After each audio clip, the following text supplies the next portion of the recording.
لله رب العالمين الحمد لله وكفى وسلام على عباده الذين اصطفى اللهم لك الحمد ولك الشكر اللهم لا أحصي ثناء عليك أنت كما أثنيت على نفسك أما بعد فأعوذ بالله من الشيطان الرجيم بسم الله الرحمن الرحيم لقد خلقنا الإنسان في كبد وقال تعالى يا داود إنا جعلناك خليفة في الأرض فاحكم بين الناس بالحق ولا تتبع الهوى فيضلك عن سبيل الله وقال رسول الله صلى الله عليه وسلم أحبب من شئت فإنك مفارقه أو كما قال عليه الصلاة والسلام محترم حاضرين আল্লাহ পাকের শুকর আল্লাহ তাআলা আমাদেরকে এই শীতের মাঝেও শীতকে উপেক্ষা করে এই ছোট্ট পরিসরের একটি মুবারক মাহফিলে আসার বসার তৌফিক দিয়েছেন এবং আমাদেরকে উলামায়ে কিরামের মুখ থেকে অত্যন্ত গুরুত্বপূর্ণ নসিহত শোনার সুযোগ দিয়েছেন সেজন্য আল্লাহ পাকের শুকর আদায় করি আলহামদুলিল্লাহ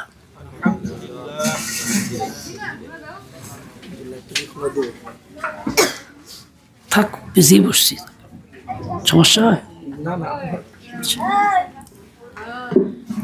আল্লাহ তাআলা আমাদেরকে সময় দিয়েছেন হায়াত দিয়েছেন ওই হায়াতটা অত্যন্ত দামি মূল্যবান আমাদের জীবনের সময়টা অতীব দামি মূল্যবান কিন্তু এটা স্থায়ী না জমা থাকে না চলে যায় কাজে লাগাইলেও থাকে না না লাগাইলেও থাকে না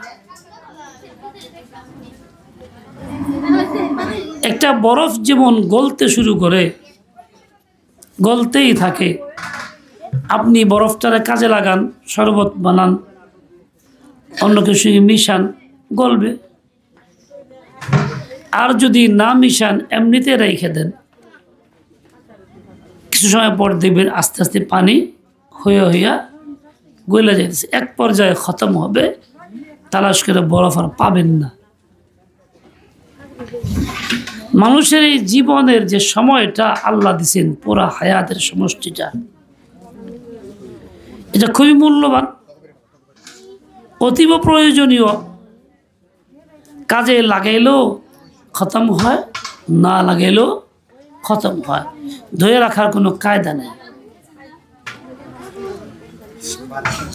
আমার এই মূল্যবান সময়টা আল্লাহ পাক আমারে কেন দিয়েছেন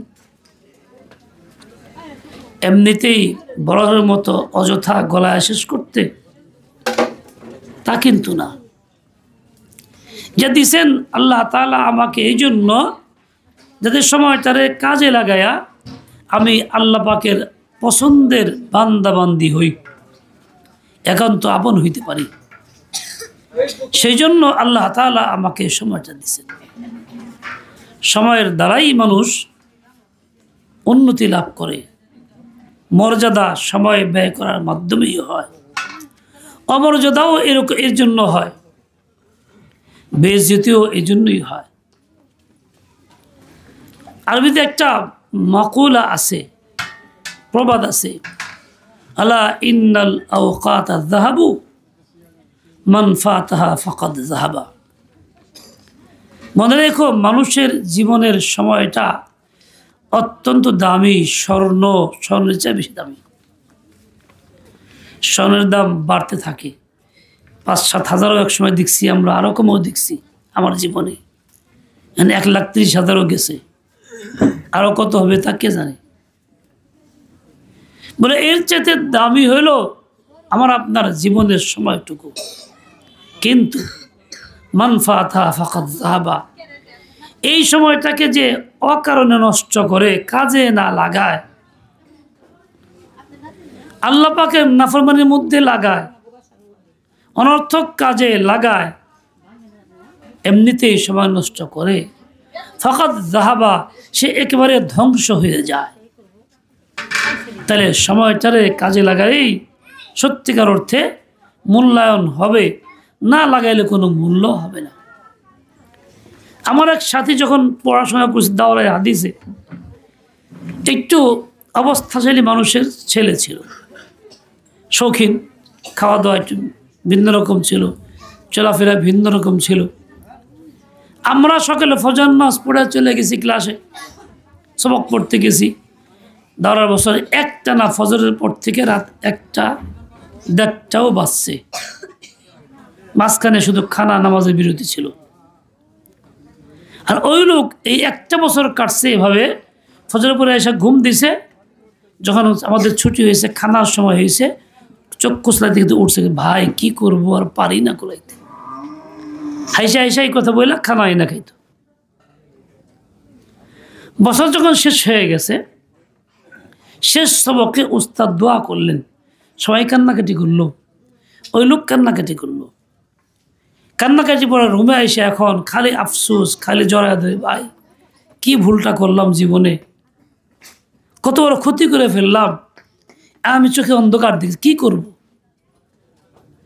কিছুই তো করলাম না জীবনে, হেলায় খেলায় তো কাটাই দিলাম, এখন কেমনে কাটাবো, কেমনে চলবো, আমি তো আর কোনো পথ পাইতেছি না, সামনে অন্ধকার দেখতেছি।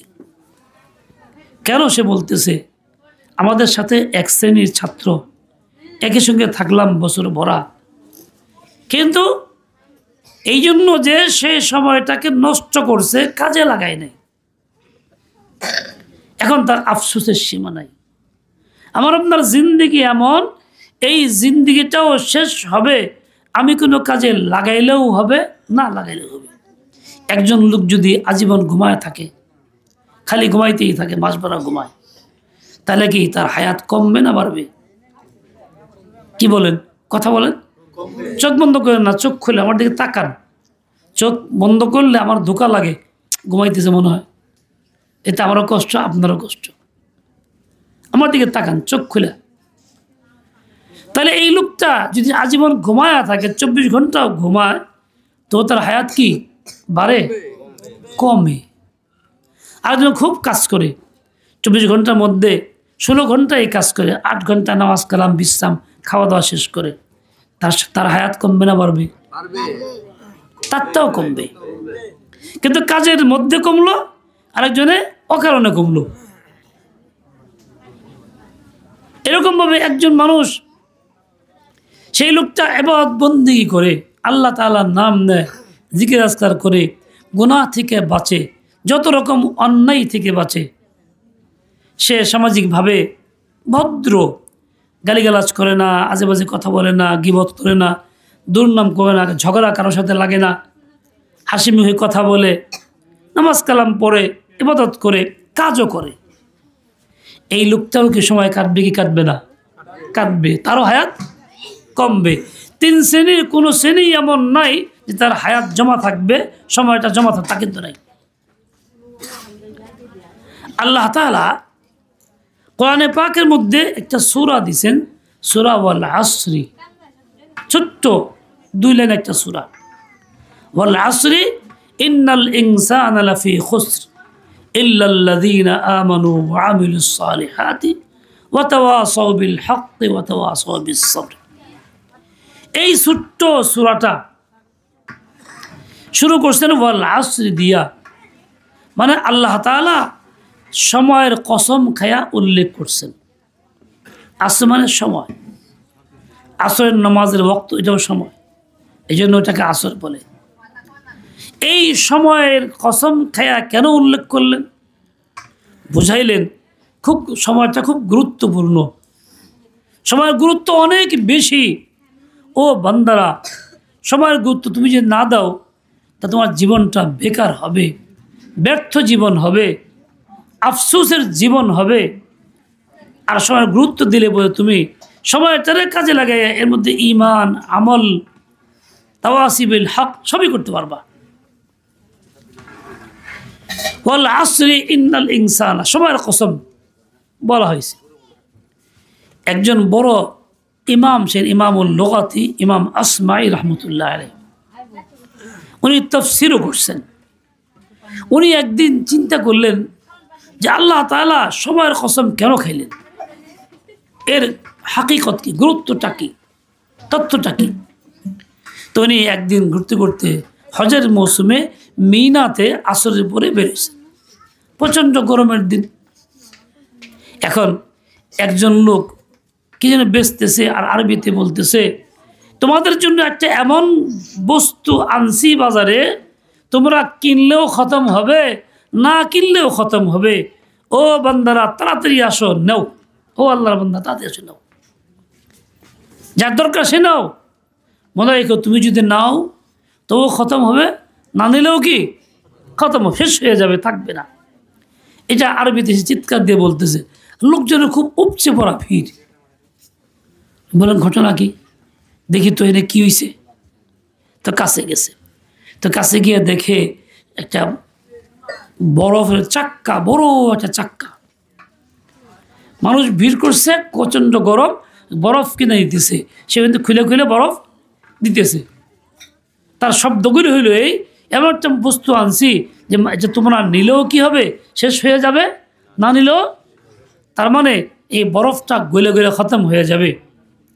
আল্লাহ তাআলা এই সময়ের সাথে তুলা কসম দিয়া উল্লেখ করছেন কেন, বলে এই বরফের মতো সময় এটাও গলে গলে খতম হয়ে যায়, এই সময় থাকে না। আমার আপনার জীবনের একটাই সময়, আজকের সময়, যেখানে মাহফিলে আসছি, বসছি। এই সময় অনেক লোক আছে যারা মাহফিলে নাই, আজে বাজে কাজে আছে। কেউ মোবাইল টিভির মধ্যে, কেউ বাজে কথার মধ্যে, কেউ গল্পের মধ্যে, কেউ টিভি বা হারাম দৃশ্য দেখার মধ্যে, কেউ নেশার মধ্যে, কেউ অবৈধ মেলামেশার মধ্যে, সম্পর্কের মধ্যে আছে। আর আমরা আল্লাহর ফজল করমে দয়া করে আল্লাহ আনছেন, তো এখানে আসছি। আমাদের সময় কিন্তু কাটতেছে, এই যে কয়েক মিনিট হলো আসছি, সময় কিন্তু কয়েক মিনিট পার হয়ে গেছে। ওই লোকদের সময় পার হইতেছে, সময় কারো থাকতেছে না।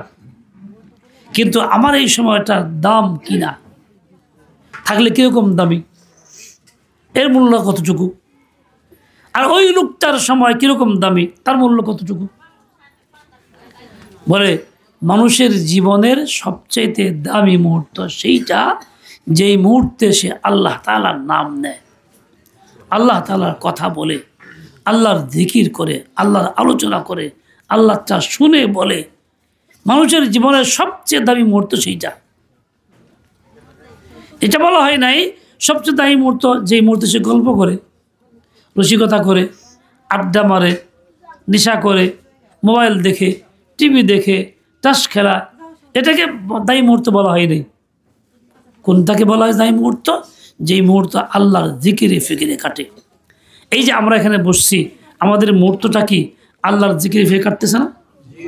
আমার আপনার জীবনের সবচেয়ে দায়ী মুহূর্ত এটা। কিয়ামতের দিন আমার এই সময়টা আল্লাহর কাছে পেশ করা হবে। অমুক দিন অমুকের বাড়িতে তুমি হাজির ছিলা, এই কথা হয়েছিল। এই তোমার জিন্দগির পুঁজি তোমার জন্য এটা নাও। মানুষ যা কিছু করবে এই সব কিছু সংরক্ষিত থাকবে আল্লাহ পাকের দরবারে। ফেরেশতারা লিখবেন, আল্লাহ তাআলা জমিনকে সাক্ষী বানাবেন, এরকম 4টা সাক্ষী তৈরি করে রাখবেন। আল্লাহ তাআলা পেশ করবেন কিয়ামতের ময়দানে। তখন সে দেবে, হায় রে, কী রে, ভাবিও তো নাই এটা এরকম সামনে আসবে, ছোট্ট একটা বিষয় ভাবি নাই, এটা অনেকের মধ্যে এসে গেল। আল্লাহ তাআলা সম্পূর্ণ সামনে তুলে ধরবেন। শুধু তাই না, আজকে আমি যে সময়টা কাটাইতেছি, এইরকম সময় কাটানোর জন্য তখন আক্ষেপ করব। বেহেশতের মধ্যে অন্য কোনো নেয়ামত না পাওয়ার আক্ষেপ হবে না, দুঃখ হবে না, পরেশানি হবে না। একটা আক্ষেপ হবে দুনিয়াতে, আরে এই সময়টা ভালো কাজে কেন লাগাইলাম না, ইবাদতের মধ্যে কেন কাটাইলাম না, তাসবির মধ্যে কেন কাটাইলাম না, জিকির ফিকিরে কেন কাটাইলাম না, গুনাহ ছাড়ার মধ্যে কেন কাটাইলাম না, ওয়াজ মাহফিলে কেন গেলাম না, নফল নামাজে কেন কাটাইলাম না, ভালো কথার মধ্যে কেন কাটাইলাম না। শুধু এই আক্ষেপটা থাকবে, যতটুকু করছি এই জন্যই এত বড় নিয়ামত আল্লাহ দিলেন, বেশি করলেন না জানি কত বড়টা পাইতাম। অন্য কোনো আক্ষেপ হবে না, অমুক জিনিস পাইলাম না এর আক্ষেপ নাই, অমুকের লোকের দেখা হইল না এই আক্ষেপও থাকবে না, ব্যাংকে কোটি কোটি টাকা নাই এই আক্ষেপও থাকবে না, কোনো আক্ষেপ না, শুধু একটাই আক্ষেপ থাকবে, আরে আরে সময়টা কাজে কেন লাগাইলাম না। আচ্ছা বলেন তো, ওই সময়ে আক্ষেপ করলে ওই আক্ষেপের ক্ষতিপূরণ সম্ভব হবে? মুখে বলেন সম্ভব হবে? ক্ষতিপূরণ সম্ভব হবে? এখন আক্ষেপ করলে সম্ভব হবে, কারণ আমি জিন্দেগি বদলাইতে পারতেছি, লাইন পরিবর্তন করতে পারতেছি, গুনাহগারের জিন্দেগি নেককারের জিন্দেগিতে রূপান্তরিত করতে পারতেছি। এখন আক্ষেপ করলে লাভ হয়, কিন্তু মৃত্যুর পরে ফয়সালা হওয়ার পরে জাহান্নামে গেলে আক্ষেপ করলে যেমন কোনো লাভ নাই, ঠিক জান্নাতে যাওয়ার পরেও আক্ষেপ করলে কোনো লাভ নেই। যে ক্ষতি হয়ে গেছে তো হয়েই গেছে, পূরণ করা সম্ভব না। এই জন্য আল্লাহ তাআলা তরিকা দিয়েছেন যে দেখো তুমি আক্ষেপ করতে এখন করো। দেখেন যেমন এই সময়টা কেটেই যাচ্ছে, যাবেই, রাখার কোনো কায়দা নেই। কেউ চিন্তা করে আমি সময়টা ধরে রাখবো, আটকে রাখবো, শিকল দিয়ে বাঁধতে পারবো? রাখতে পারবো? সূর্য উঠছে মাথার উপরে, আপনি মাথার উপরে তাকায় রয়েছেন, হাঁটতেছেন, সূর্য আপনার লগে লগে হাঁটতেছে, এরকম মনে হবে, ভাবলেন সূর্য ধরে রাখ, মরতে দিন না। তাতে কি যত দূরেই যান সেখানেই যান, সূর্য থাকবে না যাবে? ও সূর্য চলেই যাবে, ও আপনার নিয়ন্ত্রণে না। ওরকমই সময়টা আল্লাহ এমন সিস্টেমে বানাইছেন, ও চলতেই থাকবে, আমার আপনার নিয়ন্ত্রণে না। তো আমার কাজটা কি? আমার কাজটা হলো সময়টা কাজে লাগানো।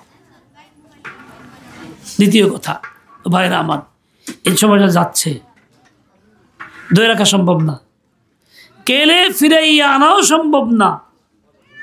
দুনিয়ার অনেক কিছু ফিরে আনা যায়, স্ত্রী তালাক রাগ করে নিয়ম অনুযায়ী ফিরে আনার সিস্টেম আছে। রাগ করে কোন বিবি তালাক ছাড়াই গেছে গা, থাকুম না, আর করে থাকুম না, ফিরে আসতে পারার সুযোগ আছে। আপনি অন্যায় করছেন, অপরাধ করছেন, নামাজ পড়েন নাই, আল্লাহকে নারাজ করছেন, বুঝে আসছে কাজা করবেন, তো আল্লাহর রহমতের আশা করা যায়। এরকমভাবে দুনিয়ার অনেক কিছু ফিরে পাওয়ার সুযোগ আছে। আমার আপনার জিন্দেগির সময়টা পার হয়ে গেলে ফিরে পাওয়ার সুযোগ আছে। গতকালের দিন চাই, আজকে কি আনতে পারতেছি? পারবো? গতকালের যে সময় যে কাজটা করার কথা ছিল আমি করি নাই, আজকে ওই কাজটাই ওই সময় করতে পারবো? আর তা তো পারতেছি না। ওটা গেছে তো গেছেই, হাত ছাড়া হয়ে গেছে। গুজরা হওয়া জামানা হাত আতা নেহি, অতীত কখনো ফিরে আসে না। তৃতীয় কথা, এই সময়টা যে কাটতেছে, যা আমি আনতে পারবো না, ফিরে আর আসবে না, এই সময়টা তো আমার ইচ্ছা মতে হয় নাই। আল্লাহ তাআলা আমাকে এই সময়টা দান করছেন দয়া করে। আমাকে তো 100 বছর আগে দুনিয়াতে পাঠাইতে পারতেন, 500 বছর আগে পারতেন কিনা? পাঠান নাই। 1000 বছর আগে পারতেন, তা পাঠান নাই। এই যে আমাকে এই সময় দিয়ে পাঠাইলেন, এই কালে পাঠাইলেন, শেষ নবীর যুগে তার উম্মত বানায় পাঠাইলেন, এটা কিন্তু আমার ইচ্ছা স্বাধীন না। এটা কার ইচ্ছা? আল্লাহ পাকের ইচ্ছা, তার মর্জি, উনি পাঠাইছেন, এই হিসাবে কিন্তু আমরা আসছি। এরকমভাবে আমার বর্তমান সময়ে চলতেছি, এই সময় পরে আরেকটা সময় আমি যখন থাকবো না দুনিয়াতে, থাকবো আজীবন? থাকবো? চলে যাইতেই হবে। এ কথা দিল থেকে মানি বা না মানি, অভিজ্ঞতায় দেখতেছি আমাদের 100 বছর আগের মুরব্বীরা নাই, 150 বছর আগের মুরব্বীরা নাই। অনেকে দাদারা দেখছে, দাদা নাই। অনেকে নাতি দেখছে, নাতিও নেই। আমি দেখতে চলে যাচ্ছে সবাই, এটাই পথ, এটাই পথ, এটাই পথ। কিন্তু ওই যাওয়াটাও কিন্তু আমার ইচ্ছা মতো না। এমন না যে আমি আর 50 বছর পরে দুনিয়াতে যাবো, বাসুম, এর আগে মরতে চাই না। সম্ভব কি কারোর জন্য এরকম? কোনো একজন লোক ছিল, খ্রিস্টান গায়ক ছিল, সে 150 বছর বাঁচবে এইরকম মানসিকতা নিয়ে প্রস্তুতি করছিল। ডাক্তারদের পরামর্শ, 10 জন ডাক্তার নিয়োগ করছিল তাকে পরামর্শ দিয়ে চালানোর জন্য। সে 150 বছর বাঁচতে চায়, কিন্তু বাঁচছেনি। 50 বছরই শেষ, 55 শেষ হয়ে গেছে। 10 ডাক্তারে মিলেও তারা কি করতে পারে নাই? এত পরীক্ষা নিরীক্ষা, এত খাওয়া দাওয়া, এত নিয়ন্ত্রণ করেও বাঁচাইতে, তারা খাওয়ার সাথে হায়াতের সম্পর্ক না, রোগের সাথেও সম্পর্ক না। আল্লাহ যখন নিবেন তখনই যাব। তাহলে আমার এই সময় আসাটা আমার মর্জি মতো না। কার মর্জি মতো? জোরে কর, কার মর্জি মতো? ঠিক যাওয়াটা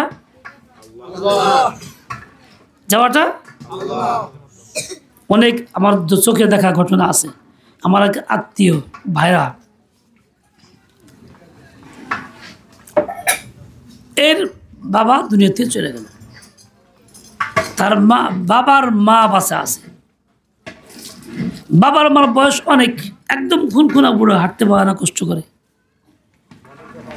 এখন আমি গেছি সেখানে সান্ত্বনা দেওয়ার জন্য, কথা বলতেছি। তো বললাম, মুরব্বী, আল্লাহ কাছে দোয়া করেন। হ্যাঁ, তুমি কি কও? মরার কথা আমার? আমি বললাম না, বলে মরে গেল গা। আক্ষেপ করা শুরু করছে। আচ্ছা, এই কথা বললে কি ছেলে ফিরে আসবে, রাখতে পারবে? তার পেটের সন্তান মরে গেল গা, তার নাতি নাতকর আছে, ওই সন্তান নাতি নাতকর আছে, মা এখনো জীবিত, এখনো আজও জীবিত আছে। 1 বছর আগের ঘটনা বলতেছি, এখনো জীবিত আছে। তাহলে যাওয়াটা কিন্তু ইচ্ছা স্বাধীন না। যদি থাকতো তার বৃদ্ধ মহিলা আগেই চলে যেত, না রে এত কষ্ট করে চলতেছি, উঠতে পারি না, বইতে পারি না, খাইতে পারি না, আমি যাই গে, আল্লাহ আমার লয়ে যাও। পারতো কি পারতো না? বহু মানুষ বিছনায় পড়ে আছে 5 বছর 7 বছর, পেশাব পায়খানা বিছনার মধ্যে আছে, কোনো নিয়ন্ত্রণ নাই। যদি যাওয়া স্বাধীন মতো হইতো, ওই লোক বলতো যে আমি এখন যাই গে। তা তো সে পারতেছে না, ওই ভুগতেছে, কষ্ট করতেছে। আর একজন দিব্যি সুস্থ চলাফেরা করতেছে, সে জানেও না, চলে গেছে। মোট কথা হলো এই, আশা আমার ইচ্ছা এবং মর্জি মতো না, যাওয়াটাও কি না ইচ্ছা যাওয়ার মতো, মর্জি মতো না। এখন এই যে আসা যাওয়ার মাঝখান সময়টা এখন কাটাইতেছি, আজকে মাহফিলে বসছি মাঝখানের সময়টা, কোরআন পড়ি মাঝখানের সময়টাতে, আমি নফল নামাজ পড়ি মাঝখানে এই সময়টার মধ্যে, দান খয়রাত করি এই সময়ের মধ্যে করি, যত ভালো কাজ এই সময় করি, খারাপটা করলে এই সময় করি। এখন আমার এই সময়টা, আসা যাওয়ার মাঝখানের সময়টা আমি কেমনে কাটাবো? বলে এই সময়টা আমি কাটাবো আমার ইচ্ছা স্বাধীন মতে না, বরং ওই আল্লাহর ইচ্ছা স্বাধীন মতে। কীভাবে কাটাবো? আল্লাহ, তুমি স্বাধীন মতো পাঠাইছ, তোমার ইচ্ছা মর্জি মতো, তুমি যখন চাও তখন তো নিবাই। কাজে আমি আমার জীবনটা আমার মতে আর চালাইতে চাই না, তোমার মতেই চালাইতে চাই। তোমার মত কোনটা? তোমার নবী যেটা দেখাই দিয়ে গেছে ওইটা, নবী যা করছেন সেইটা, যা বলছেন সেইটা, যা দেখাইছেন সেইটা, যা সমর্থন করছেন সেইটা, যা অস্বীকৃতি করছেন সেটা। ওই পথটাই হইল আল্লাহর মর্জির পথ। আমি আপনি যত সুন্দর ব্যবস্থাপনাই করি না কেন, যত সুন্দর সিমসাম জীবনযাপন করি না কেন, যদি সেটা আল্লাহর মর্জি মতো না হয়, অর্থাৎ রসুলের বাতানো তরিকায় না হয়, তাহলে সেটা আল্লাহর মর্জি মতো না। তাহলে আমার এই জীবনটা আল্লাহর মর্জি মতো চলল না। সবচেয়ে বেওকুফ হবে সে, সবচেয়ে আক্ষেপ তার জিন্দগির জন্য, যার সময়টা আল্লাহর মর্জি মতো কাটে না। সবচেয়ে বুদ্ধিমান সেই হবে যার সময়টা আল্লাহর মর্জি মতো কাটে। তাই আল্লাহ পাক আমাকে যে সময়টা দিলেন, যে সবচেয়ে দামি মূল্যবান, যে মুহূর্তে আমি আল্লাহর ফিকির করি, আল্লাহ তাআলার ফিকির করে, এই যুবকরা ওদিকে কি, মিয়া কি তাকাইতেছ তুমি? ওদিকে পেট ভরতেছে, তাকা, জীবনে বহুত দেখছো ওগুলি, এদিকে তাকাও। ওই দেখলে কিচ্ছু হবে না, যে যাওয়ার যাবে, যে আসার আসবে, তোমার কাম তুমি করো। হ্যাঁ, অন্য ফিরে কেন করো? তাহলে আমার এই সময়টা কাটবে আল্লাহর মর্জি মতো। ও ভাই, কথাটা বোঝাইতে পারছি আপনাদেরকে? কে কে বুঝছেন? হাত টান দেখি, কে কে বুঝছেন? মুরব্বী বুঝেই নাই, শুনতেছেন না? কানে শুনতে সমস্যা না? ওই ভাই মুরব্বী। তাহলে আমার আপনার জিন্দেগি কেমন হবে? ইচ্ছা স্বাধীন মতো যা মনে চায় তাই করব? কেমন হবে? আল্লাহ তাআলার মর্জি মতো, মানে রসুলের তরিকা হলো আল্লাহর মর্জি। কোনটা আল্লাহর মর্জি? তরিকা আল্লাহর মর্জি। আমার আপনার জীবন চলবে আল্লাহর মর্জি মতো, রসুলের তরিকা। সেই লোকটাই বুদ্ধিমান, যেই লোকটা এই আল্লাহর মর্জি মতো চলে, এই জীবনটাও আল্লাহর মর্জি মতো চালায়। দেখেন, এক লোক যাইতেছিল রাস্তায়, লোকটার স্বাস্থ্য ভালো, বয়স্ক মানুষ, দাঁড়িয়ে আছে, টুপি পাঞ্জাবি সব ফিটফাট সুন্দর, দেখতে মনে হয় একজন নেককার ভালো মানুষ। এ পিছে 3-4 যুবক চলতেছিল। এই চলার সময় যুবকরা অনেক সময় অনেক বিষয় নিয়ে তর্ক বিতর্ক করে। কস দিই চাচার বয়স কত, চাচার বয়স কত, কেমন দেখব, কেউ চাচার আগে জন্ম নিয়ে দেখছে নাকি বলো? তা তো আর না, আনুমানিক কষ্ট করছে, ওই চাচা 50, কেউ 55, কেউ 60, এরকম বলা শুরু করছে। একজন তোর সামনে গিয়ে কয়, চাচা আসসালামু আলাইকুম, আপনার বয়সটা কত? নীরব চুপ থেকে জবাব দিছে, বাবারে আমার বয়স 10 কি 12। কি বলছে? লোকটা দাড়ি পাকা, মুরব্বী। আর সেই লোক বলতেছে আমার বয়স কি 10 কি 12। 10-12 থেকে দাড়ি হয় নাকি? কি বলেন? হয়? তা তো হয় না। তাহলে এরকম বললো। ওই যুবক ছেলে চলে রাগ হয়ে গেছে। হ্যাঁ, দেখতে সুন্দর ভালো মানুষ, মিশা কথা কন, আমি বয়স 10-12 কেমন হইল? তখন তিনি একটা কথা বলছেন, বড় আশ্চর্যের কথা, খেয়াল করেন। তখন তিনি বলছেন, বাবারে যখন জিজ্ঞাসা করলাম বয়স কত, আমি চিন্তা করলাম যে আমার জীবনটা কেমনে কাটছে। আমার জীবনটা নফসের চাহিদা, মনে যেরকম চায় সেরকম কাটছে, না আল্লাহর মর্জি মতো কাটছে। চিন্তা করে দেখলাম আমার সময়টা কাটছে হলো আমার নিজের নফসের চাহিদা মতে, আমার খেয়াল খুশির মতো কাটছে। আল্লাহর মর্জি মতে কাটে নাই, লাইন বেলাইনে চলছি, আল্লাহ তাআলা হুকুম মানি নাই। 10 থেকে 12 বছর আগে আমি তওবা কইরা জিন্দেগি বদলায় ফেলছি। এই সুন্নতি লিবাস আমল যা দেখতেছ 10 থেকে 12 বছর আগের ঘটনা। কাজেই আমার বয়স বল 10 থেকে 12 কেন বলছি? আগে যে কাজটা করছি, যেভাবে চলছি, ওটা কোনো আসলে হিসাবের জিন্দেগি না, ওটা বেকার নষ্ট হয়ে গেছে গা, তাই বিয়োগ দিছি, ওটা বাদ। তাহলে মুমিনের জিন্দেগি কোনটা? যে জিন্দেগি সে আল্লাহর মর্জি মতো কাটায়, ওইটা হলো আসল হিসাবের জিন্দেগি। আর যেটা মর্জি মতো কাটে না, ওটা কি না হিসাবের জিন্দেগি না, ওটা হিসাবের বাইরে, ওটা বাদ, ব্যর্থ। যেহেতু আমি 10-12 বছর তওবা করছি, তাই আমি 10-12 বছরকে হিসাব করে বলছি বয়স এত, মানে এই দিনগুলি আমি আল্লাহর মর্জি মতো কাটাইছি, এই দিনগুলি আমার কাজে লাগছে, বাকিগুলি নষ্ট হয়ে গেছে। আচ্ছা বলেন তো, এই কথাটা কি আপনাদের বুঝে আসছে? কার কার বুঝে আসছে? কার কার? আচ্ছা আমি এবার জিজ্ঞাসা করি, যদি এটা বুঝে আসা থাকে, এখন যদি জিজ্ঞাসা করি আপনার ভাই আপনার বয়স কত, আপনি কত বলবেন? হ্যাঁ, কথা বুঝছেন কিনা? উনি তো চিন্তা করে বলছে যে আমি আগের জীবন নষ্ট করছি, আল্লাহর মর্জি মতো কাটাই নাই, নাফরমানি জিন্দেগি ছিল, 12 বছর তওবা করছি, তখন থেকে ভালো হইয়া মূল পরিবর্তন করে আল্লাহর মর্জি মতো কাটাই দিছি। কাজে হিসাবটুকু ভালোটুক করছি, আগের টুক কিনা হিসাব করার মতো একটা বাদ হয়ে গেছে গা, বরবাদ হয়ে গেছে, বাদ না গেলে। কাজে আমি এই হিসাবে উল্লেখ করছি কোনটা যেটা কাজে লাগছে। ও ভাই, একজন লোক চাকরি করে, আপনার অধীনে কর্মচারী, 30 দিনে মাস পরে বেতন পাবে, কাজ করলে না কাজ ছাড়া। সে সপ্তাহে 2 দিন আসে, এখন সে মাসে কয়দিন আসলো? কয়দিন আসলো? 8 দিন হইল। এখন আপনি হাজিরা খাতায় দেখছেন যে এই লোকটা মাসে 8 দিন হাজিরা, বাকি দিনগুলি কি নাই হাজিরা, তাহলে বেতন কি আপনি 1 মাসের দিয়ে দিবেন? ওই যে হাজিরা যেদিন নাই সেদিনগুলি গণবেন কাজের মধ্যে? গণবেন কি গণবেন না? গণবেন না। বেতন কয় দিনের? ওই 8 দিনের বেতন নো, খাটছো 8 দিন। আমার আপনার জিন্দগি, পুরুষ কি নারী, আমি যদি ওই শ্রমিকের মতো হয়ে থাকি যে আমি জীবনটা কাটাই ওইভাবে গাফলতের মধ্যে, গায়েবানা আল্লাহর হুকুম থেকে দূরে, রসুলের তরিকার থেকে দূরে গায়েব থাকি, তাহলে আমার বেতনও কিন্তু পুরো মাসের মিলবে না। এই জন্য ওইটুক বাদ, ওই লোকটা হিসাব করছে আমার জিন্দগির ওইটুক বাদ হয়ে গেছে, আমি তো কিছু পাবো না এর জন্য। কথা ঠিক কিনা?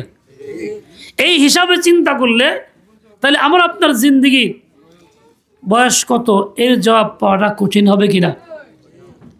বলেন কঠিন হবে কিনা? তাহলে বলতে হবে ভাই আমার জিন্দগি বয়স তো আর নাই, মাত্র শুরু, কেবল জন্ম নিতেছি। মানে আমি যে তবা করে থাকি এখন পাক্কা ভালো হয়ে যাই, শতভাগ ভালো কাজ করি, তাহলে বলতে হবে তবা করে জীবন কত শুরু হইল, এটাই তো বলতে হবে নাকি? দেখেন আল্লাহ আল্লাহ আল্লাহ আল্লাহ তাআলা বড় কদর দাম, বড় উত্তম বিনিময় দেন। বান্দাবান্দি আমল করলে, আল্লাহ তাআলার হুকুম মানলে সামান্যতে অনেক কদর করে, অনেক বিনিময় দেন।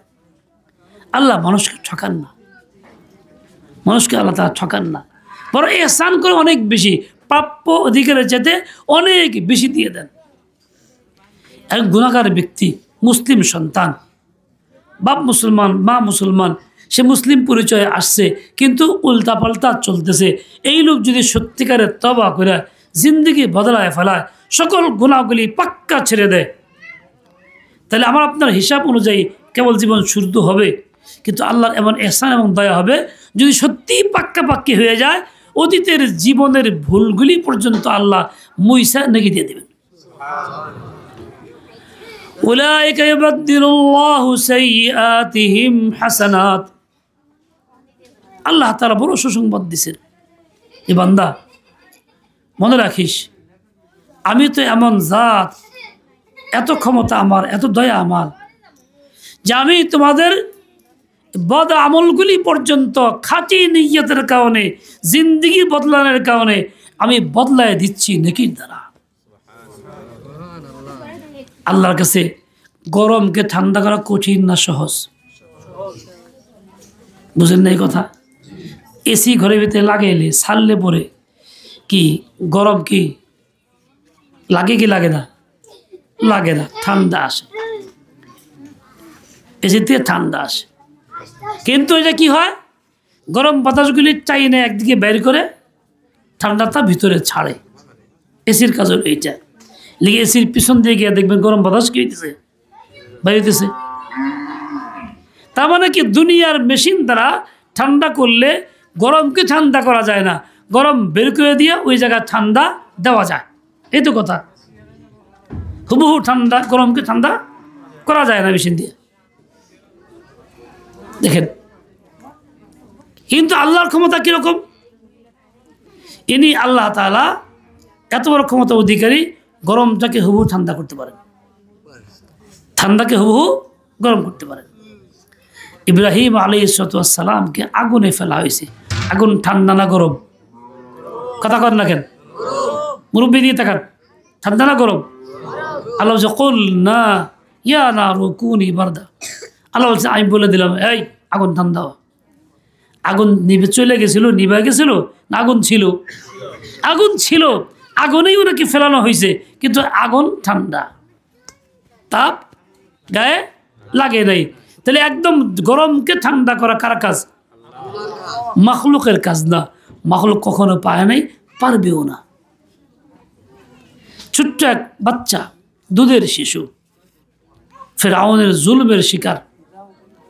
ফেরাউন তার মা ইমান আনার কারণে, ফেরাউনের প্রতি বিশ্বাস ছেড়ে দেওয়ার কারণে, প্রকৃত মালিকের সন্ধান পায়া তার প্রতি ইমান আনার কারণে এরকম জুলুম করছে। তার হাত থেকে অনেক কিছু, এক পর্যায়ে হাত থেকে দুধের শিশু টানতে নিয়ে আগুনে ফেলে দিচ্ছে। এবার মাকে ফেলবে, মায়ের শিশুকে আগুনে ফেলে দিলে মার মনে কেমন কষ্ট হয়, নিজে জ্বলার চাইতেও বেশি কষ্ট হয়, নিজে পুরো মূল্য তো কষ্ট হইতো না, সন্তানের জন্য যা হয়। এবার ভয় দেখাচ্ছে, তোরে ফলাবো, দেখ তুই যদি মুসার খোদাকে না ছাড়স। ওই মুহূর্তে বাচ্চাটা বলতেছে, মা মা তাড়াতাড়ি আসো, বড় আরামের জায়গা এটা। কে বলতেছে? বাচ্চাকে আগুন লাগলে, তাপ লাগলে কইতো? কথা কয় না, জবাব দেন। আগুন লাগলে কইতো? তাহলে আগুনকে ঠান্ডা বানাইছেন কে? আল্লাহ পারেন এটা। যেমন আগুনকে ঠান্ডা করতে পারেন আল্লাহ তাআলা, ওই রকমই আল্লাহ তাআলা বদি এবং গুনাহকে নেকি দ্বারা বদলাই দিতে পারেন।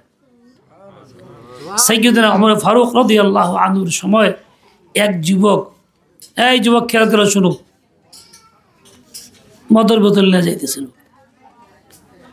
মদ বা নেশা জাতীয় কিছু খাইলে তার জন্য কমপক্ষে 80টা বেত্রাঘাত, শরীয়তের আইনে দূর দিয়া। ওইটা ফাঁকফই কেমনে যাইতেছিল, হয়তো উমরের হাতে একটা ব্যাত ছিল, উনি আসতেছিলেন, রাস্তায় দূর থেকে দেখতেছে যুবক উমরের হাতে ব্যাত আসতেছে, সামনাসামনি হইতে হবে, হাতে তো মদের বোতল। এই মুহূর্তে আর বাড়ি একটাও মাটিতে পড়বো না। হয়তো উমর তো কঠিন সিদ্ধান্তের মানুষ, নগদ কাজে আমার তো উপায় থাকবে না। এখন সে মনে মনে খালি কইতেছে, আল্লাহ বড় বিপদে আছি, এই মুহূর্তে আমি ওমরের ব্যাতের আঘাতের উপযুক্ত, কঠিন শাস্তি, বেইজ্জতির বেইজ্জতি, দুর্নামের দুর্নাম, বদনামের বদনাম। আল্লাহ দয়া করে তুমি আমাকে মাফ করো, আমাকে এই উমরের হাত থেকে বাঁচায় দাও। আমি এমন তওবা করতেছি, জীবনে কখনো আর নেশা করবো না, মদ পান করবো না। মনে রাখবেন, মদ যে পান করে অভ্যস্ত হয়, মদ মানে খালি একটা না, যত রকম নেশাকর বস্তু যে কোনো একটা যে অভ্যস্ত হয় পান করে, সে আঠাই হোক আর গামি হোক আর টেবলেট হোক, যেমন তাই হোক, বলে এমন লোক ইমান নিয়ে মরতে পারবে না, সে বেমান হয়ে মারা যাবে। মানুষকে বেমান করে মারতে অনেক পদ্ধতি, তারপর এই যে একটা নেশা তাকে লাগাই দাও। আফসোস লাগে আমরা বুঝি না হাকিকত কি। দেখেন, রোগী আজকাল অনেক রকম রোগ উৎপাদন হয়েছে, অনেক বিভিন্ন রকম নাম আসছে রোগের, কঠিন জটিল রোগ, ক্যান্সার সহ অনেক কিছু। এসব রোগের মধ্যে রোগী খুব ছটফট করে, অশান্তি খুব বেশি হয়, জ্বালাপোড়া হয়, সহ্য করতে পারে না, মৃত্যু ঘনায় আসে। তো হাসপাতালে নিলে ডাক্তার একটা ইঞ্জেকশন দেয়, যেটা ওই নেশাকর ইঞ্জেকশন দিয়ে দেয়, নেশা জাতীয়। যাতে ওই ইঞ্জেকশনের পরে সে গুম গুম ভাব থাকে, গুম গুম ভাব থাকলে তো কষ্ট কথা কইতে পারে না, পারে তো। রোগীরা লোকেরা মনে করে শান্ত আছে, ভালো আছে, খুব দামি একটা ইঞ্জেকশন দিছে, খুব উপকার হইতেছে। আসলে উপকার না, এটা হলো তাকে নেশা দিয়া আক্রান্ত করে রাখতেছে, যাতে সে বুঝতেই না পারে। আর এই নেশা অবস্থা দুনিয়ার থেকে চলে গেলে সে কালিমা নিয়ে যেতে পারে না, ইমান নিয়ে যেতে পারে না, বেমান হয়ে তার মরতে হয়। এসে বলেন দেখি, যত কঠিন রোগী হোক, আমার বা আমার আপনজনের হোক, যে কারোই হোক, তার জন্য কি হাসপাতালে গিয়ে ওই নেশা দিয়ে ইঞ্জেকশন দেওয়া ভালো হবে? ভালো হবে কি? কেন? যদি ইঞ্জেকশন দিয়ে দেয় তাহলে ফল কি হবে?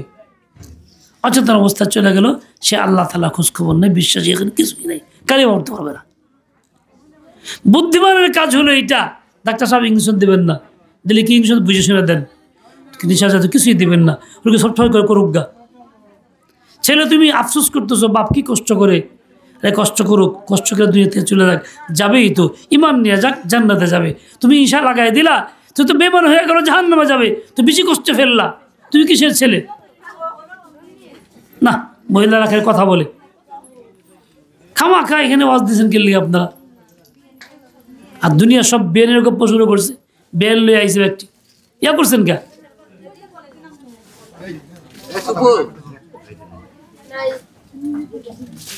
নিজেরাও শুনে না, আর শুনতে দেয় না।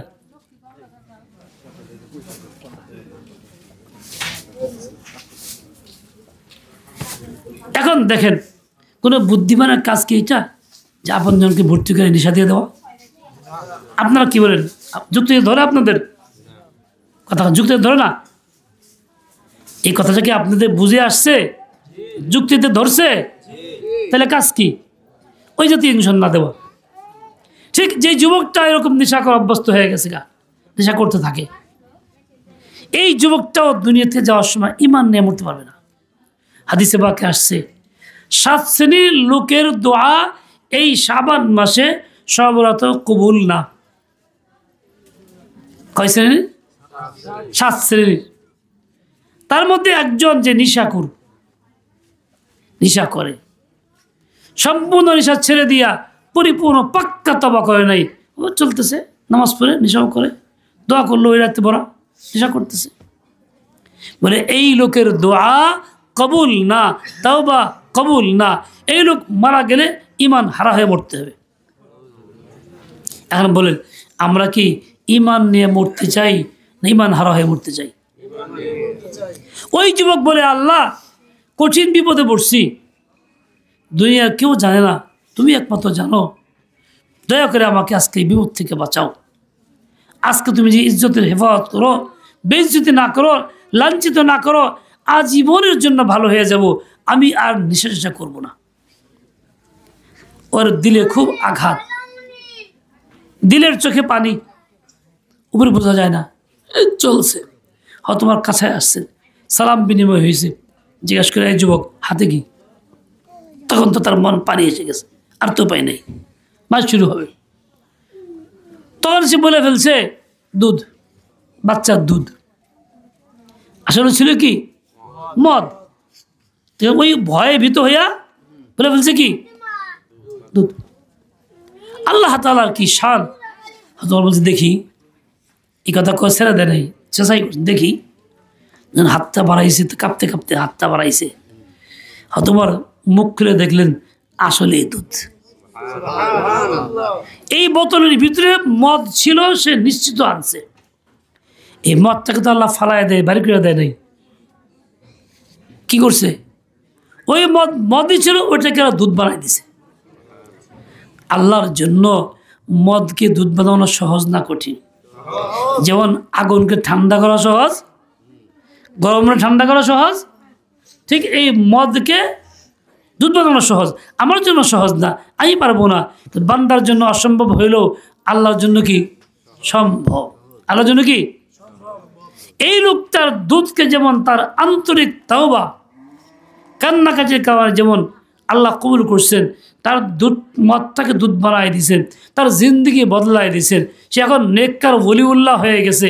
ওইরকমই কোনো মুমিন বান্দাবান্দি ভুল করে ফেলছে, জিন্দিগি বেকার নষ্ট করছে, হায়াতটারে বেকার নষ্ট করছে, সে পাক্কা তওবা করে ভালো হইতে চায়, শতভাগ তওবা করলো, ঈমান সহি করলো, আল্লাহ তাআলা তার জিন্দিগি ওইরকমই বদলায় দেবেন, তার গুনাহগুলি লিখে দেওয়া বদলাই দিবেন। এটা আল্লাহর জন্য অসম্ভব না, কঠিন কিছু না।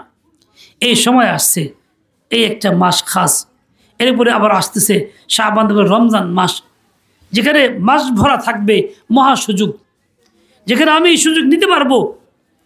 ও ভাই, আল্লাহ তাআলা দয়া করে দিছেন, বছর পার হয়, প্রতি বছরই আসে, আমার জিন্দিগিতে আসে আর চলে যায়।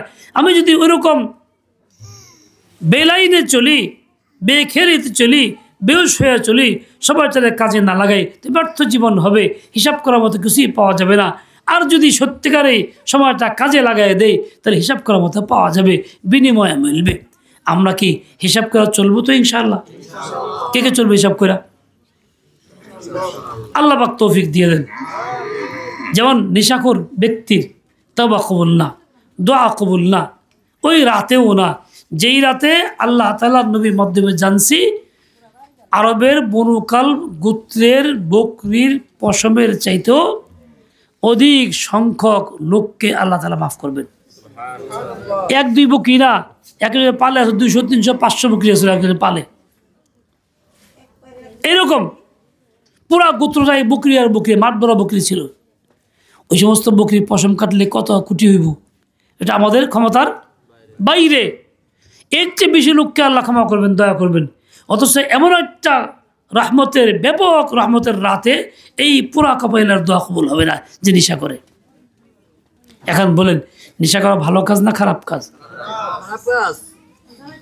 যুবকরা বলে নেশা করলে ভালো লাগে।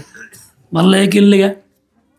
কয় নেশা অনেক টেনশন থাকে, না দুশ্চিন্তা থাকে, পেয়ে পড়ছিলাম, আটকা পড়ছি, ব্যর্থ হয়েছি, চিন্তা ভাল লাগে না, অমুক কাজে গেছিলাম ভাল লাগে না, হ্যাঁ আমার অমুকে গেছে গা, আমার তুই আরেকজনের লাইন ধরছে, ভাল লাগে না, তাই নেশা খাই।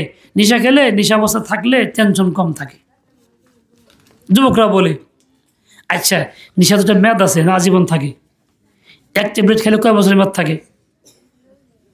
কথা কন না কেন? এক বোতল মদ খেলে কয় মাস থাকবে তার মেয়াদ? আবার খাওয়ানো লাগে।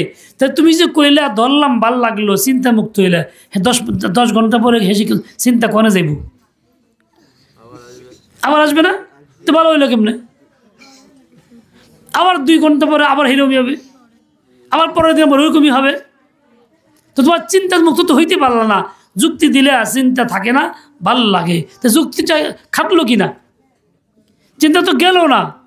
ওই মৃত পথযাত্রী ব্যক্তি যেমন নেশার ট্যাবলেটের কারণে, ওইরকম ইঞ্জেকশনের কারণে বেহুশে পড়ে থাকে, তুমি বেহুশে পড়ে রয়েছ, তাই বলে তোমার কি হয় নাই?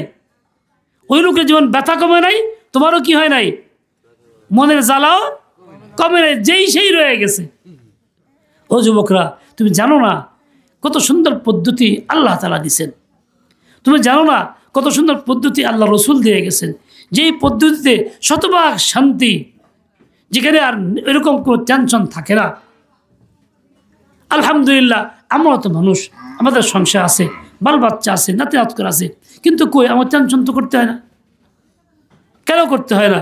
বলে সামান্য একটু রসুলের তরিকায় চলার চেষ্টা করি, পারি না, সামান্য একটু চলার চেষ্টা করি, তাই টেনশন থাকে না। ও আল্লাহর বান্দা, ও যুবক শোনো, তুমি বিপদগ্রস্ত হইছ, নিজের ভুলের কারণেই হইছ, মন থেকে চলে গেছে মুখে, আঘাত খুব পাইছো, তুমি আঘাত নিয়ে নেশা খাইতে যাও না, তুমি সাজদায় পড়ো, কপাল মাটিতে লাগাও, কপাল লাগায় কও যে আল্লাহ, মাথা ভরা চিন্তা, চিন্তার বোঝা নিয়ে আইছি, তোমার দরবারে মাথা ঠেকাইছি, সব চিন্তা থুয়ে গেলাম তোমার কাছে। বলেন তো আল্লাহর কাছে চিন্তা আল্লাহর জন্য রেখে দেওয়া অসম্ভব না সম্ভব? বলেন সম্ভব।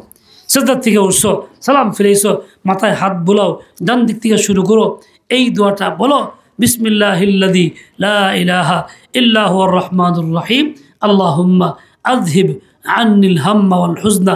আল্লাহর কসম যুবক, তোমার জেহেনে ওই পরেশানি আর থাকবে না, ওই জ্বালা আর থাকবে না, টেনশন যেটাকে ভাবতেছো ওইটা আর থাকবে না। ও যুবক, তুমি তো মজা পাইবা আল্লাহর নামের মধ্যে, অমুক মেয়ের মধ্যে না, অমুকের অমুক ছেলের মধ্যে না, অমুক নেশার মধ্যে না, অমুক মোবাইলের মধ্যে না, ফেসবুকের অমুকের সাথে না, মজা তো আল্লাহর নামের মধ্যে আছে। তুমি গভীর মনোযোগ দিয়া আল্লাহর নামটা নাও, 100, 200, 500 বার আল্লাহ আল্লাহ উচ্চারণ করো, দেখো মনে কেমন শান্তি আসতেছে। শান্তি যদি চাও জায়গা মতো আসো। হে যুবক, দুনিয়ার যে সমস্ত 2 চোখে দেখতেছো, এইটা শান্তির পথ না। পথ যদি হইতো তাই বিশ্বের কোটি কোটি মানুষ শান্তি পাওয়া যেত, কিন্তু শান্তি কেউ পায় নাই। আমেরিকা কও, ডেনমার্ক কও, ওইসব দেশে কও, যারা এইসব দিয়েই ব্যস্ত থাকে, সপ্তাহে কাম করে ছুটিতে আবিজাবি করে ব্যস্ত থাকে, কিন্তু তারা আত্মহত্যা বেশি করে। এক আমেরিকাতে একটা শহরে আছে 100 পাগল হাসপাতাল। সারা বাংলাদেশে কয় হাজার আছে? বুঝেন না এই কথা? পাগল হাসপাতাল কয়টা বাংলাদেশে? একটাই, জানি নাম করা, কোন জায়গায়? পাবনা। দেখবারও গেছে আমি একবার সফরে। এছাড়া পাগল হাসপাতাল আছে বাংলাদেশে আমাদের জানা নাই। আর ওখানে একটা শহর,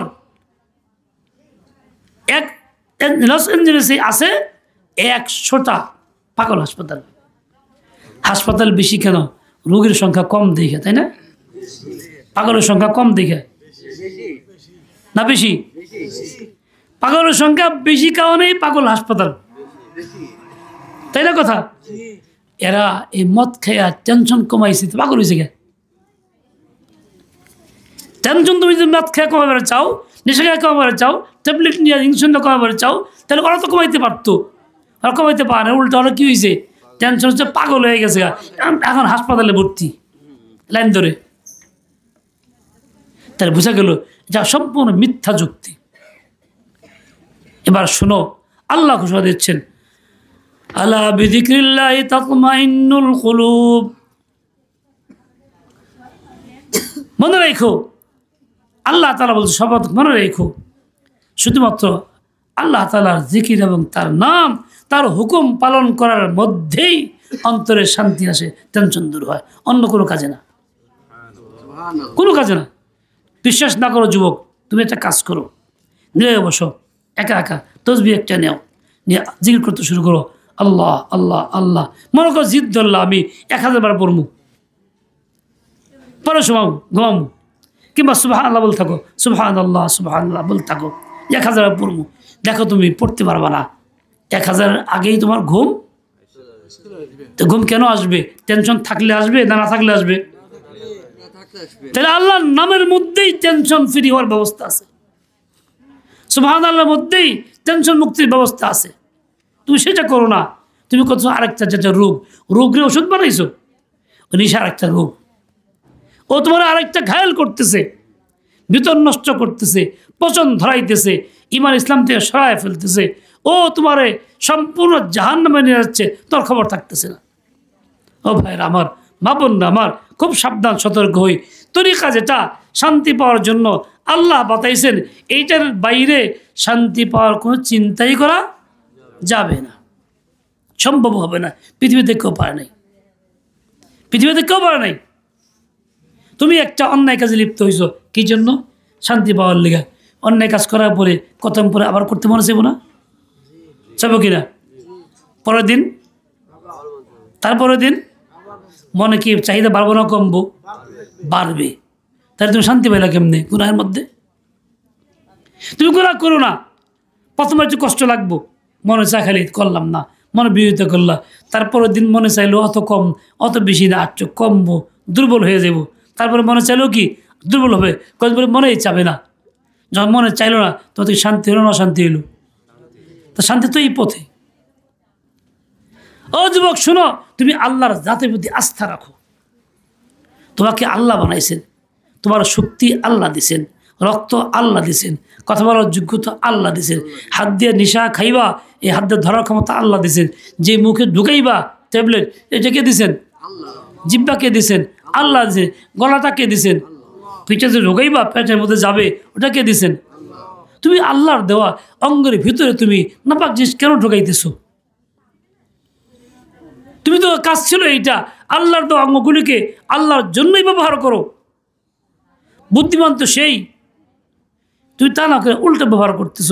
এই জীবনের কি মূল্য থাকবে তোমার? মানে পচন ধরবে ভিতরে, এমন পচনে ধরবে একবারে ক্যান্সার আনসার হইয়া শেষ। বাপ মার টাকাও নষ্ট করবা, জীবনটাও খতম করবা, দুনিয়া খাতে ফল শূন্য চলে গেলা। এটা কি যুক্তি আছে? এই যুবক, আল্লাহ আল্লাহ করো। আমি এক যুবকের কথা বলি, এই যুবক নাম তোমরা শুনছো, যারা ফাজাইল আমলের কিতাবে তাড়িয়ে বসো, তারা শুনছো। এই যুবক এক যুবতীর প্রতি আকৃষ্ট ছিল, খুব উঠা বসা সম্পর্ক, তাকে সেটা ভালো লাগে না। এখন তো মোবাইলের সম্পর্ক বাড়ে, মোবাইল ছিল না, দেখা সাক্ষাৎ হইতো, কিন্তু কোনো বাস্তবে অন্যায় কাজ, সরাসরি হারাম জিনা কাজ করে নাই, কিন্তু দেখা সাক্ষাৎ হয়েছে। একদিন গভীর রাতে ওয়াদা করছে তার কাছে দেখা করবে, ওই মহিলা তাকে আহ্বান করছে যাওয়ার জন্য। গভীর রাতে রওনা হয়েছে যাওয়ার জন্য। এক পর্যায়ে যেতে যেতে নদীর সামনে পার হবে, রাত গভীর হয়েছে, গুদারা নাই, অপেক্ষা করতেছে, বিজলি চমকাইতেছে, দু এক ফোঁটা বৃষ্টিও পড়ে, ভয়ও পাইতেছে। এর মধ্যে আবার ওই যে পানির স্রোতে চলতেছে, পানি তো ভাসমান, একটু ফর্সা ফর্সা দেখাও যায়, আলো আলো দেখা যায়। এই অবস্থায় তারা চিন্তা করতেছে, একটা কলা গাছ যদি পাইতাম, তবুও তো ওইটা ধইরা সাঁতরায় ওপারে যেতে পারতাম, অমুকের সাথে দেখা করতে পারতাম, এই চিন্তা করতেছে। ওই লোকটার নাম ছিল হাফেজ সিরাজি। এই লোক এই অবস্থা যাইতেছে, দাঁড়ায় রয়েছে। হঠাৎ একটা কলা গাছের মতো লাগছে, কি যে ভাসমান, কোনো কথা নাই। ওই এক ধ্যারে আছে তো, লাভ দিয়ে নামছে, নেমে একটা ধৈরা সাঁতরা উপরে গেছে। উপরে গিয়ে যেই নদী উপরে উঠছে, এখন শরীরে গেলে গন্ধ, দুর্গন্ধ আসতেছে। দুর্গন্ধ কি? ভালো খেয়াল করতেছে দুর্গন্ধ কিসের। খেয়াল করে তাকায় দেখে যে কলা গাছ ধরে আসছিল, এটা কলা গাছ না, এটা মরা মানুষের ফুলা পচা গন্ধের লাশ। কলা গাছ কেন মনে করছে? ওই ধ্যানে ছিল, সঠিক ব্রেন কাজ করে নাই, ধ্যানে ধ্যানে চলে গেছে, মনে হচ্ছে কলা গাছ। কেউ যদি অনেক বেশি টেনশন করে কোনো ধ্যানে থাকে তো টের পায় না কে আইলো কে গেল, সালাম দিল কি না গেল, টের পায় না, সে টের পায় নাই। উপরে গিয়ে ওইটা এখন কী করে সর্বনাশ তো, নামছে, গোসল শরীর জ্বলতেছে, গন্ধ আর যায় না। এবার সে চিন্তা করলো, আল্লাহ পাক হেদায়েতের মালিক, আল্লাহ তাআলা যখন ডাকেন তো এরকমই ডাকেন, হে যুবক নিজেকে তৈরি করো। এখন সে বলতেছে, যার জন্য পাগল পারা হইয়া আরামের বিছনা হারাম করলাম, ঘুমাইলাম না, এই ভয়ভীতির মধ্যে আসলাম, নদী পার হইলাম, কিন্তু এই যে লাশটা আমার সামনে আছে, ওই লোকটাও তো একদিন এরকম লাশ হবে। আমি যার জন্য পাগল হয়ে আসছি সে কি এরকম লাশ একদিন হবে কিনা? মরবে, গলবে, পচবে, ফুলবে। কবরে দেই দেখি না, উপর রাখলে দেখবো 3 দিনের মধ্যে কি অবস্থা হয়, থাকতে পারবো, টিকতে পারবো না আমরা। এখন নিজেকে বলতেছে, হায় আফসোস, তুই কী কামটা করলি। এমন কাউকে ভালোবাসলে যে এরকমভাবে মরবে, ফাটবে, ফুলবে, পচবে, দুর্গন্ধ, কি দরকার তো এটা কইরা, তোর লাভটা কি? বেওকুফ, এমন জাতকে ভালোবাস যিনি মরবেন না, পচবেন না, গলবেন না। তিনি কে? যখন তিনি কে? কি আল্লাহ তাআলার মৃত্যু আছে, মারা যাবেন। তাহলে তুমি ভালো যদি বাসো, তাকে ভালোবাসো। হাদিসে পাকে এই কথাই বলা হয়েছে, আহাবিব মান শিতা ফাইন্নাকা মুফারিকুহু। ও আল্লাহর বান্দা বান্দি, তুই ভালোবাসো, বাসবা, তোমার স্বভাবগত চাহিদা কাকে, যাকে মনে হচ্ছে তাকে। তো মনে রেখো ভালোবাসার ফলটা কি। এমন ভালোবাসা করো না যেখানে ব্যর্থতা আসে, কিছুই খুঁজে পাও না, হাকিকত যার নাই। ভালোবাসা এমন জায়গায় করো যেখানে তার হাকিকত আছে। ফাইন্নাকা মুফারিকুহু, তুমি তার থেকে পৃথক হয়ে যাইবা। যাকে ভালোবাসতেছো এমন জাতকে ভালোবাসো যার থেকে কখনো পৃথক হইবে না, যিনিও কখনো দূর হবেন না। তিনি কে? আল্লাহ। অন্ধকারে যাকে পাওয়া যাবে, আলোতে যাকে পাওয়া যাবে, নির্জনে যাকে পাওয়া যাবে, লোক সমাজেও যাকে পাওয়া যাবে, তিনি কে? ভালোবাসো, তাকে ভালোবাসো।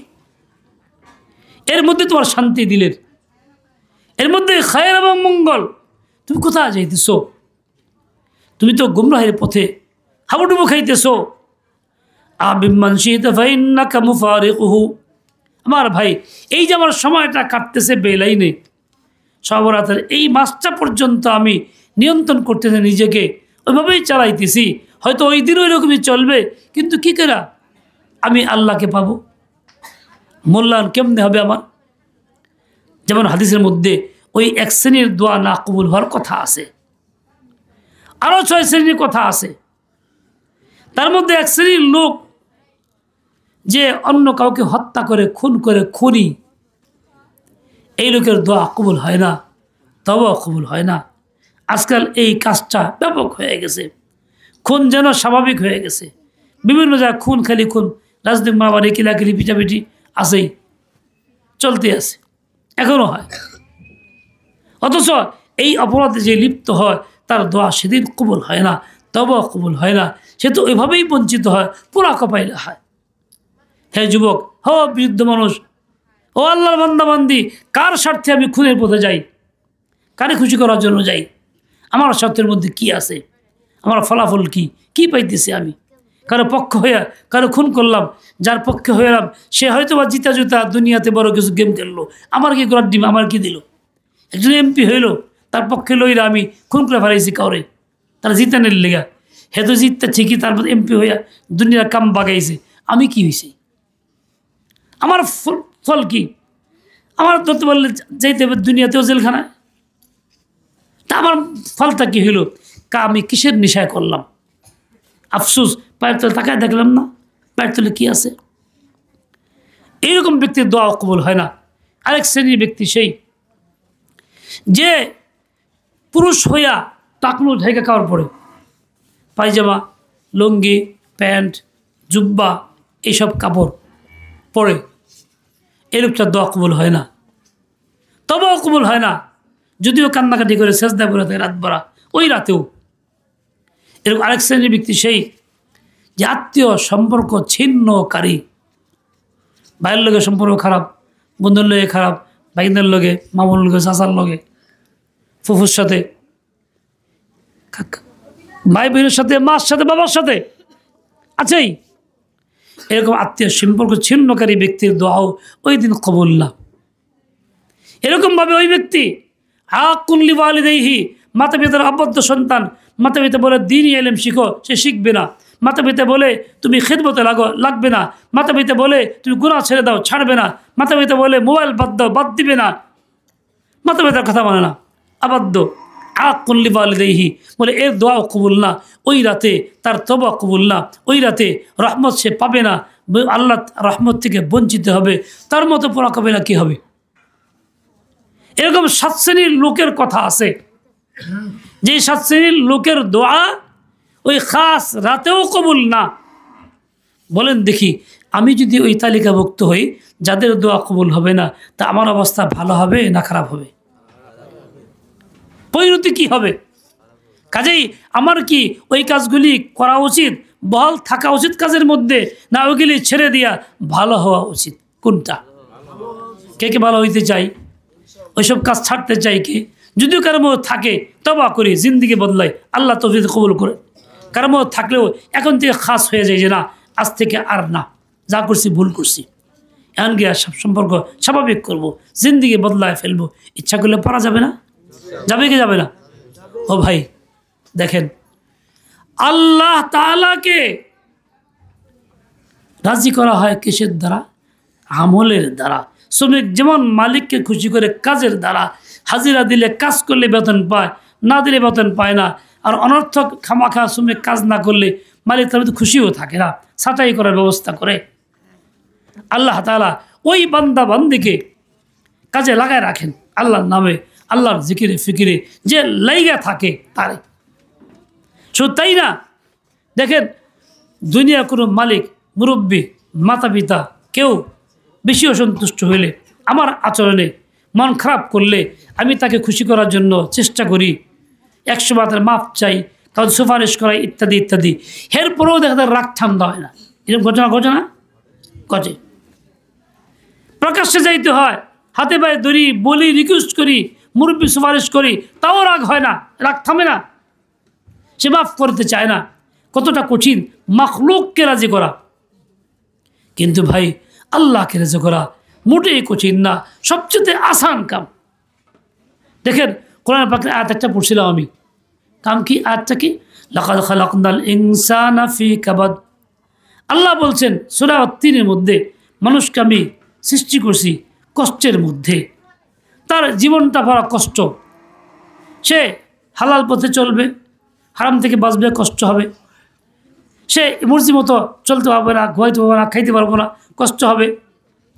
দুনিয়ার জীবনটাই সে কষ্টের মধ্যেই কাটছে এবং কাটবে। এই সব কিছুর মধ্যেও তার দুইটা অবস্থা হয়। সে এই কষ্টের কাজের মধ্যে থাইকা কষ্ট করে শ্রান্ত ক্লান্ত হইয়াও সে আল্লাহ নাফরমানি করে জাহান্নামে যাবে, অথবা সে ক্লান্তির মধ্যে সে আল্লাহকে রাজি করে জান্নাতে যাবে। আমি যদি আল্লাহকে রাজি করার পথে না চলি, কষ্ট কি মাফ হবে? দুনিয়ার কষ্ট মাফ হবে কি? তা তো হবে না। আমার শ্রম দিতেই হবে, পরিশ্রম করতেই হবে। তাহলে আমার শ্রম যখন মাপ না, তো আল্লাহর মর্জির মধ্যে শ্রমটা দেই। বুঝলাম। দেখেন আমরা সবাই মানুষকে খুশি করার চিন্তা থাকি। স্বামী স্ত্রীকে এমনি খুশি করব, হে কোনটা চায় না, কোনটা না করে ওই মর্জি চিন্তা করে, কোনটা চায় ওটা দেওয়ার চেষ্টা করে, হারাম হলে ওইটাই দেয়, আল্লাহর আইনের বিরুদ্ধে ওইটাই দেয়। কারণ মাখলুকের রাজামন্দের চিন্তা। বাপ ছেলের জন্য ব্যস্ত, মেয়েকে রাজি করার জন্য ব্যস্ত, ভাই ব্রাদার অন্যদের রাজি করার জন্য ব্যস্ত। কোনো উল্লেখযোগ্য সমাজে কোনো প্রভাবশালী ব্যক্তি পাড়া প্রতিবেশীকে রাজি করার জন্য ব্যস্ত, দাওয়াত দেয়, খাওয়ায়, হারাম কাজ যা সব করে, চান্দা চাইলে হারামে সেটাও দেয়, কে লিগা? রাজি করা। আসলে কি মাখলুক এই সব কিছু করলেও রাজি হয় কি? আপনি দান করলেন রাজি করার জন্য, দান যত বেশি করব তত বেশি চাইবো আপনার কাছে, চাইবো কিনা? তত আশা বাড়বো যে আরও দিব। না দিলে কেউ দেখছো সারা কত মানুষ আসে মেলা দেয় না, বলবে কি বলবে না? অনেক সময় আমরা নেক সংস্থার কাজ করতাম আগে, এখনও করি, মানুষের নেক কাজ করি। কোনো বান্দা দিচ্ছ তোমার এলাকায় 5 জন গরিব রে এই জিনিসটা কিনে দিও, হয়তো সেটা দিলাম, ওরা কয় কি সারা কাছে মেলার টাকা আছে, 5 জন বাকি মাইরা খাইছে, এটা বলে না? তার মানে কি মাখলুককে রাজি করা সম্ভব না। সবচেয়ে কঠিন কাজ এটা করতে ব্যস্ত। যে কাজটা সবচেয়ে সহজ, আল্লাহকে রাজি করা, এইটা করতে রাজি না। কত না বেকুফি আমরা করি, কঠিন কাজ করতে যাই, সহজটার মধ্যে নাই। সহজ কি ছিল? আল্লাহকে রাজি করা। কেমন সহজ ছিল দেখেন, দুনিয়াতে নারাজ ব্যক্তিকে রাজি করতে গেলে দাইন দরবারও করা লাগে, মাফও চাওয়া লাগে, হাতে পায়ে ধরা লাগে, রিকোয়েস্ট করা লাগে। আল্লাহকে রাজি করতে হইলে আমার এরকম কিছু করা লাগে না, সুপারিশ করা লাগে না, চুপচাপ মুখ দিয়ে উচ্চারণ করা লাগে না, বসে খালি চুপচাপ কাঁদতেছি মনে মনে ওই মদওয়ালা যুবকের মতো। তাহলে দেখবেন যে আল্লাহ রাজি হয়ে গেছে, তবা করে ফেলছেন, আল্লাহ মাফ করে দিয়েছেন, ফয়সালা আল্লাহ বদলাই দিয়েছেন। এটাই কঠিন কিছু না। তাহলে আল্লাহ সবচেয়ে কঠিন কাজ ছিল না, সবচেয়ে সহজ কাজ ছিল। আফসোস যে আমি সহজ কাজের মধ্যে নাই, কঠিন কাজের মধ্যে সময় নষ্ট করতেছি। শয়তানের মতো, শয়তান মুমিনদের গুমরাহ করার জন্য খালি এই মাথা দিয়ে পিঠে খালি গুতায়, ওদিকে চায়নি, মুমিন চায় না, হ্যাঁ গোদাইতেই আছে। আমরা ওরকম চেষ্টা করতেছি কঠিন কাজ করতে করতে, সহজটা করতে না। মনে রাখবেন, মাখলুককে রাজি করা, এই চিন্তা যে কাজ করে তার নাম রিয়া। ওই লোকটার সকল কাজের মধ্যে শিরক আছে, তার নাম মুশরিক। তার নাম কি? মুশরিক। আর এই মুশরিক ব্যক্তির দোয়া ওই রাতেও কবুল না। ওই রাতেও বলে আমি তো মূর্তি পূজা করি নাই, যাই ওই যে মন মতো চলছো, মাখলুক রাজি করার চিন্তা করছো, কাজ করছো, একটা উদ্দেশ্য মাখলুকের রাজি, এইটাই তোমার খেয়ে ফেলছে। তাহলে তোমার তো শিরক পাওয়া গেল। এইটাও যদি দূর না করতে পারো, শিরক অবস্থায় থাকো, তোমার দোয়া ওই রাতে কবুল না। শেষ কথা বলি, দেখেন 2-3টা জিকিরের কথা বলি, জিকির আমল। লা ইলাহা ইল্লাল্লাহ পারি কি পারি না? কেউ যদি 100 বার সকাল সন্ধ্যায় এই জিকিরটা করে, তাহলে আল্লাহ তাআলা এত খুশি হবেন, তার চেহারা পূর্ণিমা চাঁদের ন্যায় উজ্জ্বল করিয়া ওঠানো হবে। যে কেউ পড়তে পারে, পুরুষ নারী সবাই, উজু গোসল লাগে না, শরীর পাক থাকলেও পড়া যায়। সকাল সন্ধ্যায় 100 বার লা ইলাহা ইল্লাল্লাহ পড়তে পারবো কি পারবো না? কে কে পারবো? পড়বো ইনশাআল্লাহ, পড়বো তো। দ্বিতীয়, সুবহানাল্লাহি বিহামদিহি, এইটুকু সুবহানাল্লাহি বিহামদিহি, এইটুকু জিকির প্রতিদিন যদি কেউ 100 বার পাঠ করে, আল্লাহ তাআলা তার গুনাহ খাতা মাফ করে দেন।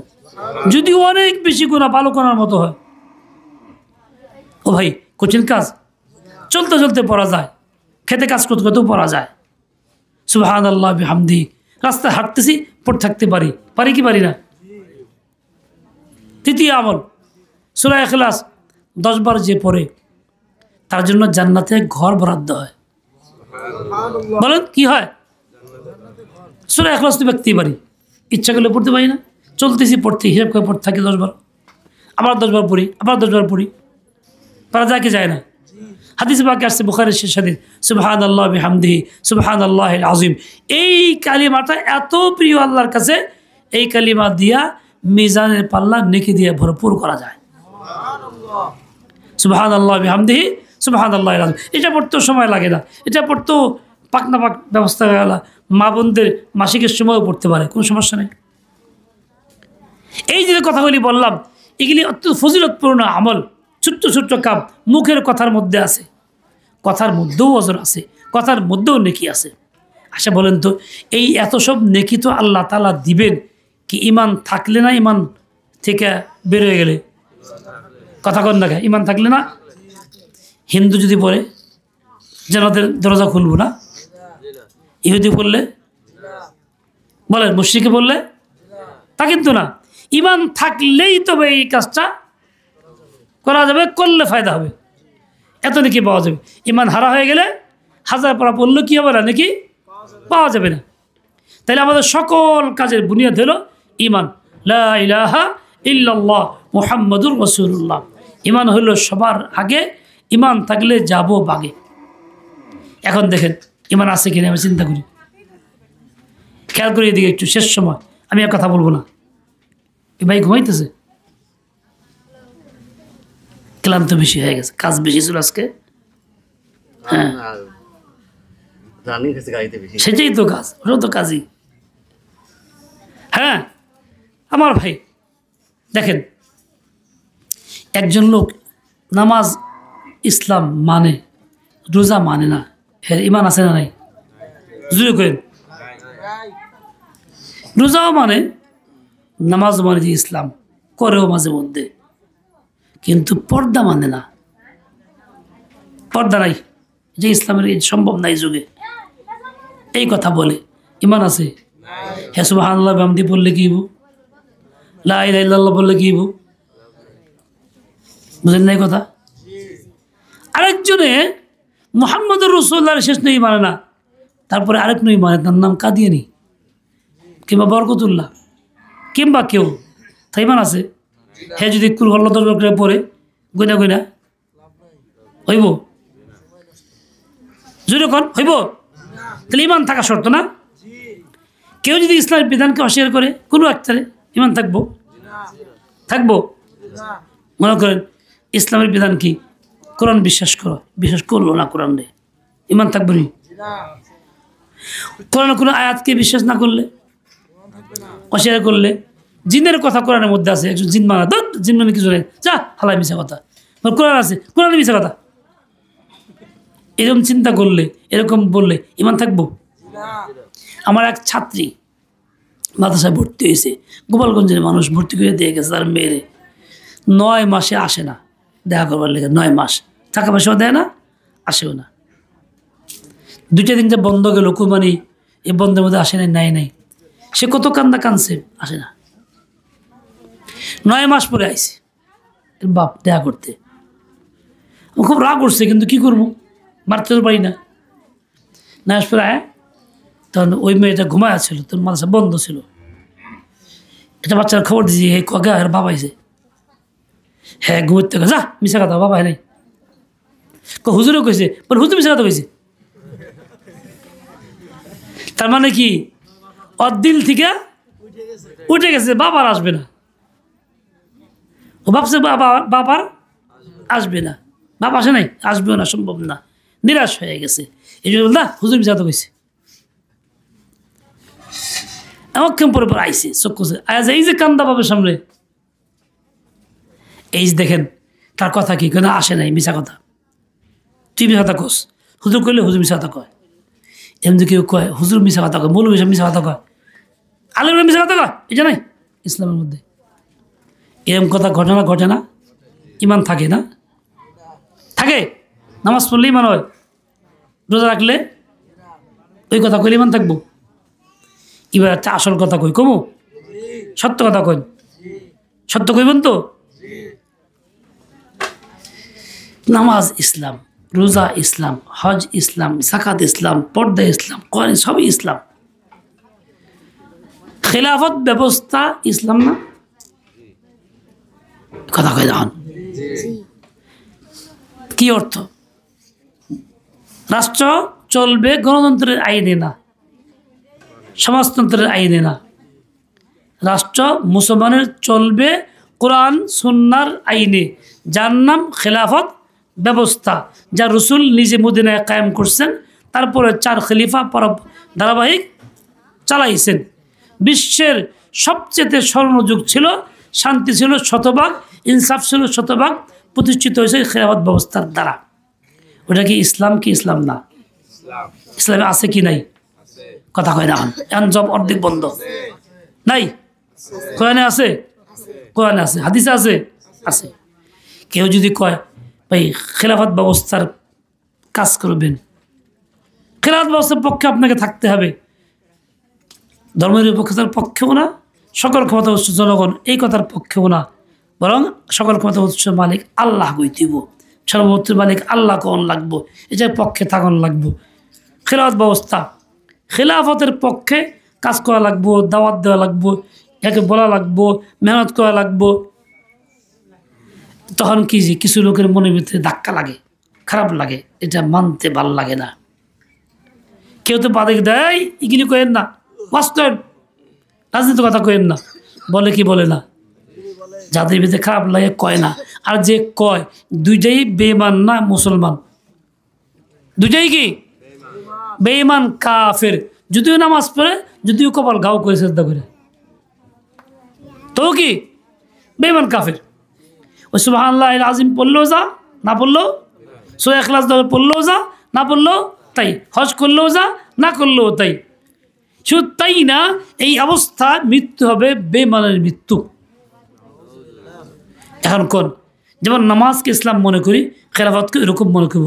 নামাজের জন্য যেমন দাওয়াত দিই, বলি, মেহনত করি, খেলাফতের জন্য তাই করতে হইব, সেম, বেশ কম নাই। এটা আল্লাহর আইন। অর্ধেক মানছি, অর্ধেক মায় নেই, অর্ধেক মানছি, অর্ধেক মায় নেই। যদি কেউ কয় ভাল লাগে না, এই যে ভাল লাগলো না, এটা রোগ আমার। এই ভালো না লাগা রোগের কারণে ইমান নষ্ট হয়ে যেতেছে।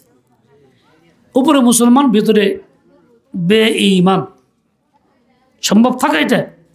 এই জন্য খবরদার, এই রুচি বদলাইতে হবে। ইসলামের যে কথা হুকুম আছে, ফরজ হোক, ওয়াজিব হোক, সুন্নত হোক, ওটাকে মন দিয়ে ইসলাম মানতে হবে, সমর্থন করতে হবে, করে দিতে হবে। এছাড়া ইমান নিয়ে যাওয়া যাবে না। কথা বুঝে আসছে ভাই?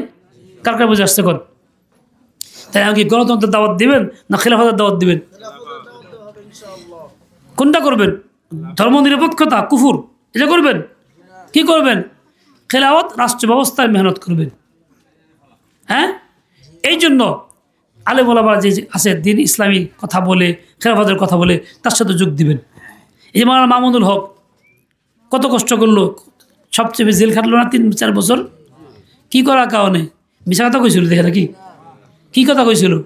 এই ইসলামের হক কথাটা করার কারণে, খেলাফতের কথা কারণেই তো নাকি। ওই ইমান ছিল, ইমান নিয়ে মেহনত করছে, লড়ছে, মাথা নত করে নাই। উনি বাংলাদেশ খেলাফত মজলিস করেন, খেলাফতের দাওয়াত দেন, আমরাও সেটা করি। ওই দাওয়াত আপনাদেরকেও দেই। ইমান নিয়ে বাঁচতে হবে, ইমান নিয়ে মরতে হবে। সবাই বাংলাদেশ খেলাফত মজলিস করবেন যদি ইমান নিয়ে বাঁচতে চান। আল্লাহ পাক সবাইকে সহি বুঝ দিয়ে দেন, তৌফিক দিয়ে দেন।